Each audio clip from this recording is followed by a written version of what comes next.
To heat the blade, a propane burner forge was built using a renovated air compressor tank. To begin, a front and rear door were cut, and then two holes for the burners were also cut into the top side of the tank. The forge was then insulated with kale wool and coated with ITC 100 to help reflect infrared heat.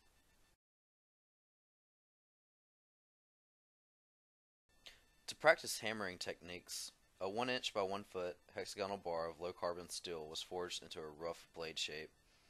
To begin, the hexagonal bar was hit on the top face and then rotated 90 degrees every few hits to square out the material. This was done for the full length of the blade until uniform thickness and width were obtained.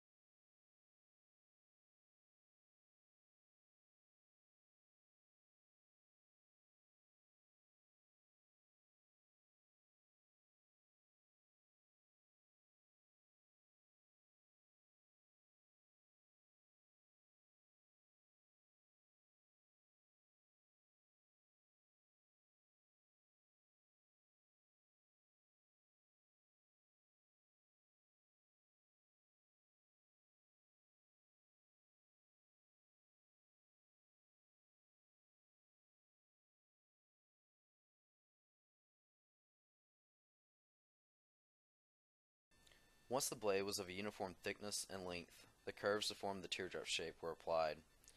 To do this, the blade was placed on the anvil at an angle while being hammered, so that the anvil did not flatten the opposite side.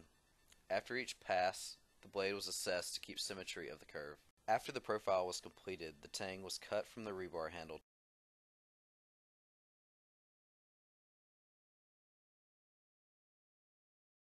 The 5160 steel was much harder and took much more force to move the material.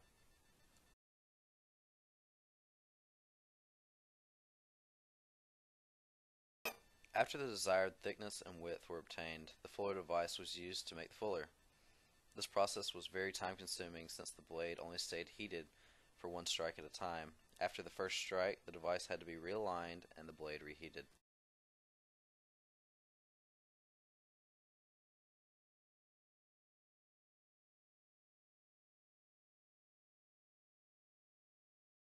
To cast the pommel and guard, a mixture of sand, water, and plaster of Paris were used to make the molds. 3D printed parts were then used to create the desired shapes of the two parts. Bronze material was then melted and poured into the sandcasting molds.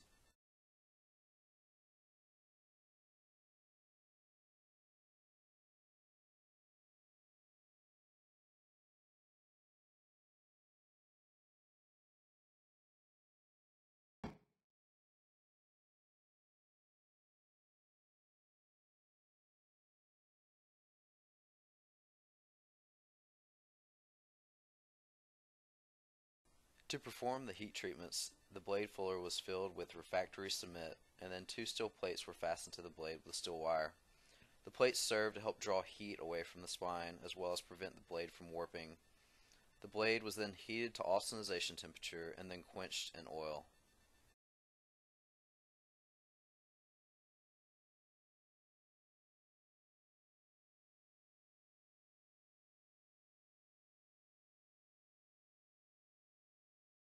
The final step was to place the parts on the blade.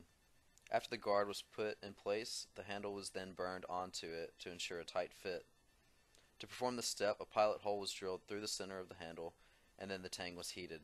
The handle was slowly pushed down the length of the tang.